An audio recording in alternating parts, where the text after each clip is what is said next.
Organisasi SCP tampaknya dari awal pembentukannya, dia telah menangkap berbagai anomali berbahaya maupun tidak berbahaya. Beberapa anomali bahkan terlalu berbahaya untuk sekedar disentuh. Namun, beberapa lainnya juga sangat ramah dan bahkan diperbolehkan untuk berjalan-jalan di sekitar fasilitas yayasan. Namun tak jarang beberapa anomali yang saking dibenci oleh yayasan, mereka mencoba untuk memusnahkannya dengan berbagai cara. Dan salah satu metodenya adalah mempertarungkan mereka satu sama lain. Metode ini mungkin terlihat cukup gila, namun cukup epik jika kita bahas.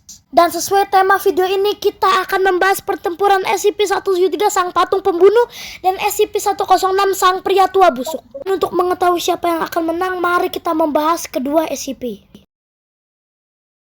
SCP-106 adalah pria tua yang menjijikan dan sangat mengerikan. Dan tentunya kita semua setuju kalau perawakan SCP-106 jauh lebih mengerikan daripada hantu manapun yang pernah kalian lihat. Korban utama SCP-106 biasanya adalah manusia berusia 10 hingga 25 tahun. SCP-106 memiliki tinggi 1,82 meter dan berat 113 kg. Entitas ini dapat menembus tembok, membawa seseorang ke dimensi penyiksaan miliknya, dan mengeluarkan lendir hitam aneh yang tampaknya sangat berbahaya bagi benda organik dan non-organik. Sisi lain, patung pembunuh kesukaan kita, SCP-173, yeay! Lucu kan? Oke, lanjut. Patung ini mampu bergerak dengan kecepatan tinggi dan akan membunuh dengan cara menjepit pangkal tengkorak atau dengan cara mematahkan leher. Namun SCP-173 tidak mampu bergerak saat berada dalam garis pandang langsung seseorang. Objek ini terbuat dari beton dan tulangan besi dengan jejak cat semprot merek Krylon. Dan bagaimana pertempurannya? Mari kita membahas keseruan dan keepikan pertarungan antara 106 dan 173. Cerita bermula ketika seorang tahanan Class D berada di kontainmen SCP-106. Kakinya terpasang oleh alat pemecah tulang paha. Dan saat alat itu dinyalakan, jeritannya memenuhi seluruh fasilitas dengan mic yang sudah dipasang di mulutnya. SCP-106 tampak sangat tertarik dengan jeritan tersebut.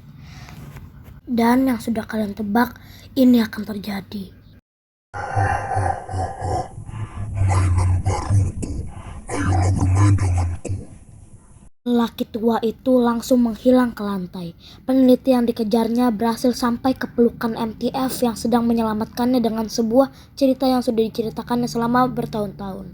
Lelaki itu pun menyeringai lebar melihat seorang pria terikat dalam alat pemecah tulang paha. Pria tersebut alias Class D tampak sangat kesakitan saat pahanya dipecahkan. Dengan perlahan 106 pun mendekatinya. Namun dengan cepat suara teriakan tersebut digantikan dengan suara tulang patah atau terpelintir yang keras. SCP-106 berhenti dan membuka matanya. Dan lelaki tua tersebut melihat patung yang kita kenal sebagai SCP-173. Benda ini baru saja mengganggu makan malamnya SCP-106. Pria tua tersebut mulai merasakan emosi yang sudah lama tidak dirasakannya. Amarah. Kemudian pintu sel SCP-106 terbanting menutup. Dan seluruh ruangan mulai berdengung saat generator menyala kembali. Kubus sel SCP-106 terangkat ke udara secara magnetis lagi. Dia kembali terjebak di selnya. Tanpa makanan, kecuali patung kentang aneh yang berlengan pendek dengan cat di wajahnya. SCP-106 berjalan perlahan ke penyusup ini dan mengulurkan tangannya ke wajah SCP-173. Tangannya tidak menembus seperti yang diharapkannya. SCP-106 merasa aneh. Ini keras, bukan seperti daging. Ini seperti batu. Dan yang terburuk, ia tidak merasakan ketakutan apapun yang berada dalam benda tersebut. Cat semprotnya bergelembung, tetapi SCP-173 masih berada di sana. Tanpa ekspresi, tidak peduli, dan menatap kehampaan. SCP-106 berpaling darinya dan melihat sekeliling. Dan SCP-173 berpindah di belakangnya. Benda itu memelintir lehernya. Leher lelaki tua itu patah dan dia menjerit. Dia menoleh untuk melihat benda itu tanpa memutar tubuhnya. SCP-173 masih diam di belakangnya. SCP-106 mendorong tangannya ke dalam beton itu lagi. Dan kali ini tangan SCP-106 berhasil menembus tubuh beton dari SCP-173. Namun di luar dugaan, beton itu tidak rusak sama sekali. Berulang kali dia melewatinya dan menembusnya dengan tangannya. Berulang kali juga dia membuat kesalahan dengan mengalihkan pandangan dan tulangnya patah lagi. Lelaki tua itu mulai meringis karena patah yang tak terelakkan itu. Namun, seiring bergantinya hari menjadi bulan, beton yang menyusun patung itu perlahan-lahan runtuh, hancur dan memperlihatkan rangka besi di bawahnya. Sebagian besar beton itu masuk ke dalam dimensi sakunya. Setelah selesai, ia mengamati karyanya, menatapnya selama berjam-jam. Lengannya kini hanya berupa potongan-potongan besi beton panjang yang ditekuk di sekeliling rangka tengah.